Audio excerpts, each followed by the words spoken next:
Hello mga idol, panibagong vlog na naman na ating papanoorin. Pero this time, isang short at honest review sa isang product na nabili ko sa Lazada at Shopee. In short, La Shopee.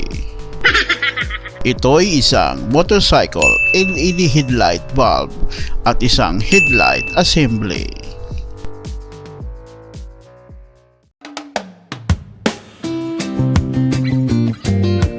Mga idol, kung naghahanap kayo ng isang LED headlight na stock type at di na kailangan ng wiring modification para lang maikabit ang nabili ninyong headlight bulb sa inyong mga motor na gaya nito.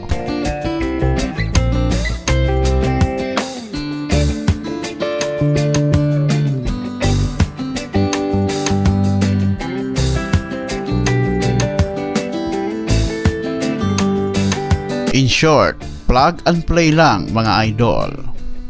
Well, ito ang isa sa mga irerekomenda ko na isang LED headlight bulb.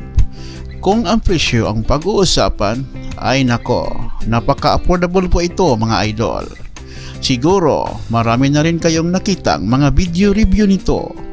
Ang Opera LED bulb.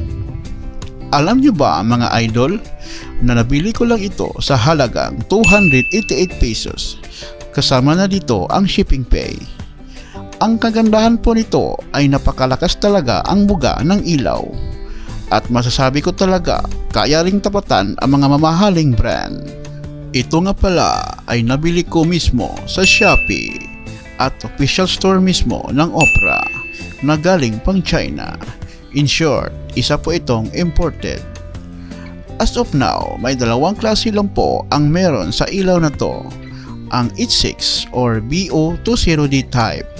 Ang mga compatible nito ay gaya ng Honda TMX 125 Alpha, Rossi Macho models, Skygo Wizard, Skygo King, at ang Skygo Earl. At ang H4 type naman, yung may tatlong ngipin na kagaya ng Yamaha Sniper 150 at Yamaha YTX 125 at iba pa. Basta, check nyo na lang ang mga stock bulb ninyo mga idol. At ito pa pala ang isa kong nabili. Ito'y sa Lazada naman. Isang circle type headlight assembly. Napili ko lang ito kasi para naman magmukhang classic bike ang motor ko. Plano ko kasing gawing copy racer type ang motor ko kahit naka-tricycle lang ito. At para maiba lang, yun lang. Ito'y nabili ko sa Lazada sa halagang 484 pesos. Kasama na rin dito ang shipping pay. Siya nga pala, ang motor ko ay isang 2018 model na Honda TMX 125 Alpha. Di ko na ginawa ng video kung paano i-install ang Opera LED bulb ko kasi yun nga, plug and play lang at napakasimple lang po, di ba?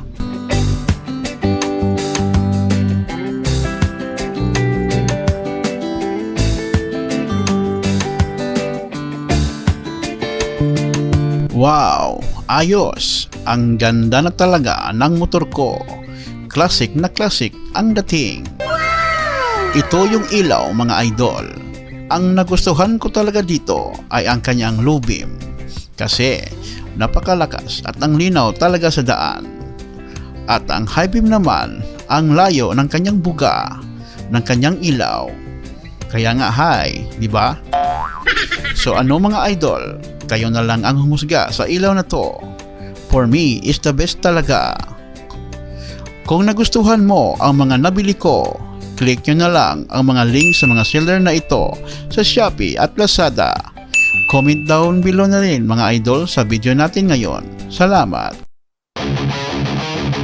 Ano mga idol, nagustuhan nyo ba ang video natin ngayon? Kung nagustuhan mo ang video na ito, paki-like naman bilang suporta. At laking tulong din ang pag-share mo sa video ito para mas marami pang makakaalam sa channel na ito. At last na lang, pakipindot naman ang subscribe button at notification bell para updated ka sa mga bago ko pang mga video. Aasahan ko ang suporta nyo mga idol. Maraming salamat hanggang sa muli.